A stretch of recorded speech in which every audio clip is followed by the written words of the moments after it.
We don't think you can find anyone who knows more about the Bernie Madoff scandal than our chief investigative correspondent, Brian Ross. And he has written a new book, which is answering all those questions we've all had all this time, and also a stunning personal detail about the Madoffs called The Madoff Chronicles, Inside the Secret World of Bernie and Ruth. And it hits bookstores this morning as Brian is here with us now. It's good to see you. Good to be here.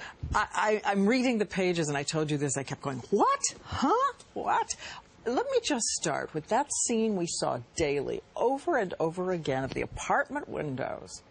And we looked and imagined what was going on inside, particularly when the curtains closed. And you say, some of the time at least? Sometimes they walked around naked, Bernie and Ruth. There were surveillance cameras there under the house arrest terms. They had to be told, remember, there are cameras here. We can see you.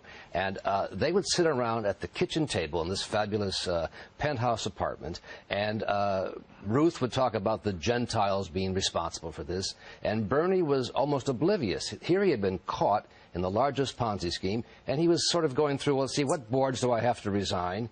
Told that one of his victims had committed suicide, Madoff's reaction was, well, that guy couldn't pick a stock if his life depended on it. It was almost as if he blamed the victim. He's weak. How did you know this? We have people inside who gave us rare access to what was going on, what was in the minds of Bernie and Ruth. I think we have a very good picture in this book of what was going on. Another portrait you paint is of Ruth's relationship right now to their sons, to their two sons, and she has called their behavior unconscionable and outrageous. They're furious with their sons, and the sons were, they claim they did not know until the day before the arrest.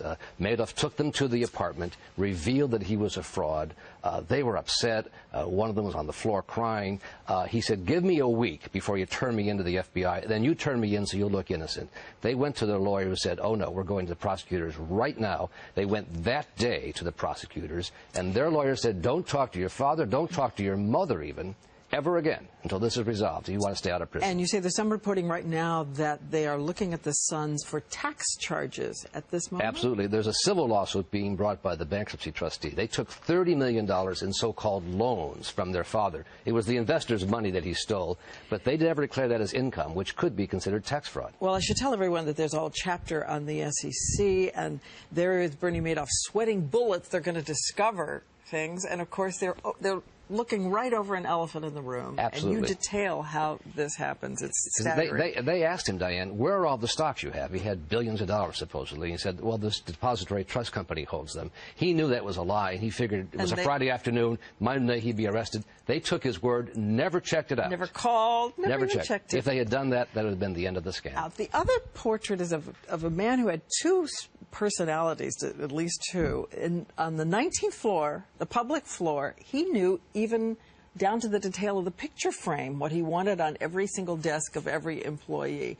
But on the 17th floor, where all this was going on, it was sort of paper clips and rubber bands holding together, chaos. Someone called it your crazy aunt's basement. It looked like all kinds of stuff there. That's where the scam was operated, where they created these phony statements and where they put together the whole operation, this inner circle of people. And there, no dress code. People wore, the shorts and hanging out upstairs, the 19th floor, very, very formal, as you say, high-tech looking. But the scam place was secret. One thing I've always wondered was, what did he say to himself about where this was going to end as it climbed higher and higher toward disaster? And you have here a statement that he had told a visitor, I just somehow hoped the world would end, and that would have been a way out.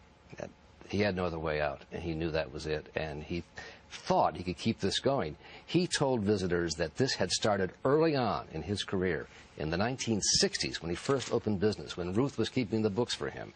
And he had about a year of sleepless nights and said, I can do this. I can get away with this. Well, again, it's filled with extraordinary detail, and in some ways a love story at the center of it, too, and also a great tragedy for all those who came in contact with him. And you have to read it. It is an excerpt you can see right now on Madoff Chronicles, abcnews.com/books, but it's in bookstores today.